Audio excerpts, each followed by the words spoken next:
your other shift duties. We'll begin with your second shift duty, greeting and serving guests. Good evening. Friday enough to eat today? Boy, I'll say. Well, that's great. Would you care for ham or beef? A little both, I think. All right. Making friendly conversations like this is a big part of greeting and serving guests. At other buffet-style restaurants, guests often feel they're on their own. Once they've paid for the meal, no one pays much attention to them. At Old Country Buffet, we work hard to make sure our guests never feel that way. As a carver, you spend a little more time with guests and other team members.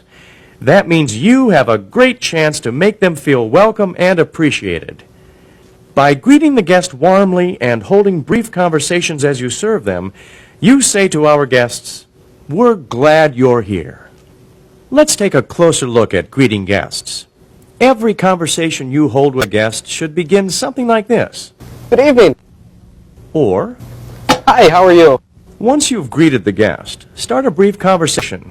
Try asking a question the guest can answer in a sentence or two. You might ask something like this. Is it still hot out there?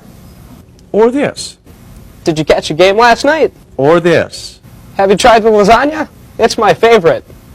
Don't forget to hold quick conversations with our younger guests, too. Children often play a big part in deciding which restaurant their parents visit. We want them to feel welcome and special here, too. So start conversations with children by saying something like this. What grade are you in at school? Or this.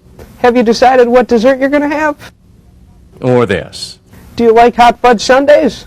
Once you've held a brief conversation, it's time to move on to the second half of this shift duty, serving the guests.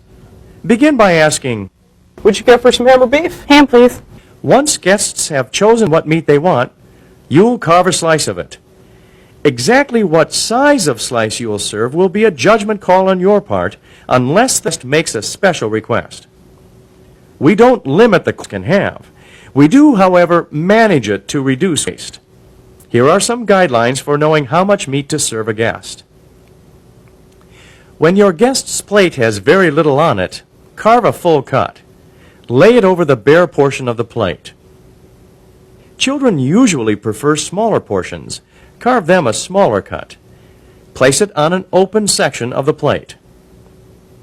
If your guest's plate looks like this, a quarter cut or a half cut of the meat the guest requests. Sometimes guests will tell you exactly what size of cut or number of pieces they want. Other guests will ask you to carve a slice thicker than our usual dime width. These guests all feel they're getting more when getting a thicker cut. Actually, the thin cut ensures them a tender piece of meat, which is why we carve dime thicknesses. If a guest asks you, I'd like a half-inch slice of that roast beef, please. say something like this. I'd be glad to carve you that. Thinner slices are more tender, though. Would that be all right? You can always come back up for more. Okay. Of course, if the guest insists on a thicker slice, honor the request. No matter what the topic of your conversation has been or what size slice you've served, you will end each guest contact with the same phrase. How's that for you? That's fine, thanks. Asking, "How's that?" makes sure guests are happy with the slice they received. If they're not, or if they also want a slice of a different meat, you can correct the situation promptly. Guests will sometimes ask you questions about the food we serve and how we prepare it. To be ready for these questions, make the most of opportunities to learn about our menu items. If you are asked a question you can't answer, find someone who can answer it. The nearest manager is usually a good place to start. Your third shift duty is maintaining the carving station. As you carve and serve meats, your station quickly loses the cleanliness and appeal it had when the restaurant opened. Throughout your shift, you'll complete routine cleaning and maintenance tasks to return your station to its original appearance. Here are some of the tasks you'll complete. Wipe grease from the carving board with a paper towel. Grease and meat scraps spoil the appearance of your station. Wipe them away frequently. Discard the used paper towels in the wastebasket immediately. Keep the wastebasket in a spot that is. Then, wipe the carving board, front board, and stainless steel surfaces with a clean, sanitized towel. In between groups of guests to wipe your carving knives and chef's forks with your clean, sanitized towel. Keep an eye on the walls, mirrors, sneeze guards, and floors around your station to make sure they stay clean.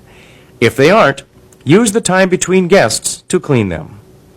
Floor spills immediately by guarding the area personally or putting up a wet floor sign until the spill can be cleaned up.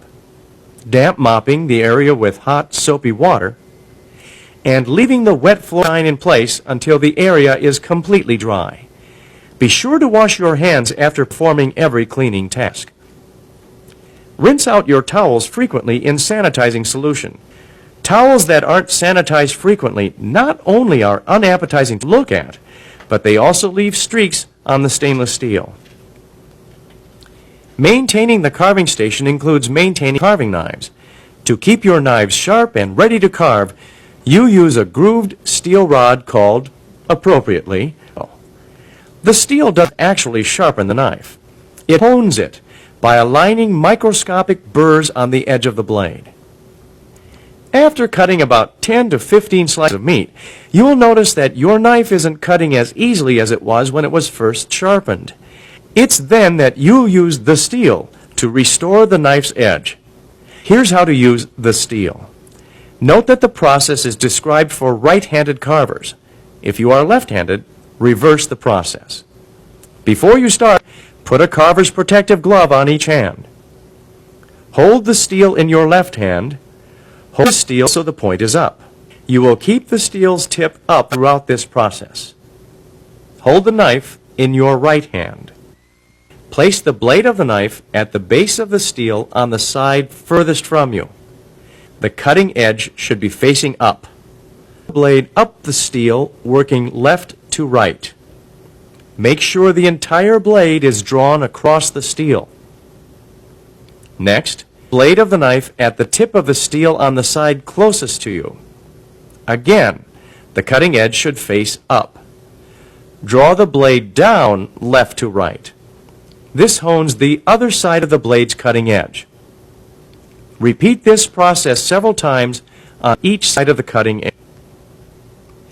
Draw the blade over the clean, sanitized towel lying on the carving counter. Do not hold the towel in your left hand. Your carving knives are sharp enough to slice not only through the towel, but all fingers. Remember, knives are never taken to the dish room for cleaning. Once you have wiped the steel with your clean, sanitized towel, return it to its appropriate place. Your fourth shift duty is assisting when the guest flow is light.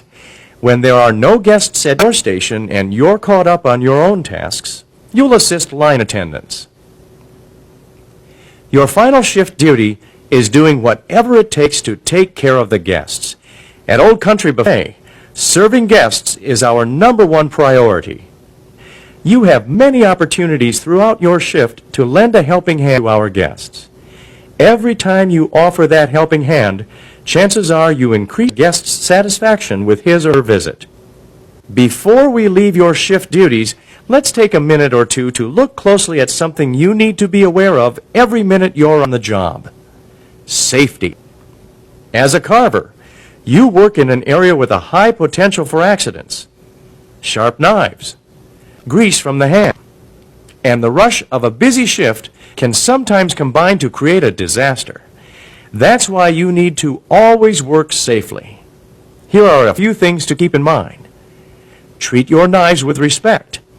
They are razor sharp, honed to an edge that cuts through meat with only a little pressure. Unfortunately, it doesn't matter to the knife if it's cutting through a ham or your finger. Don't grab for a falling knife.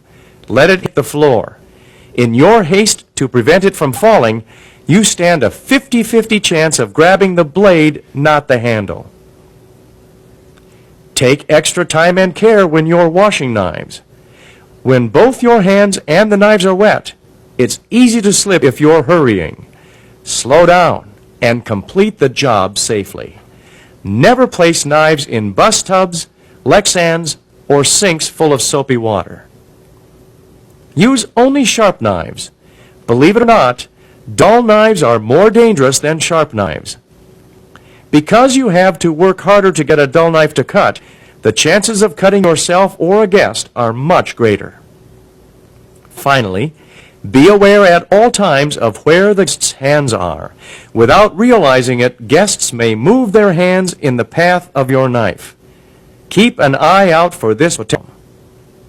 In this video, we've examined your shift duties other than carving meat. Your shift duties are the things you will spend the majority of your time doing. Once again, here are the shift duties we've examined in this video segment. Greeting and serving guests. Maintaining the carving station. Assisting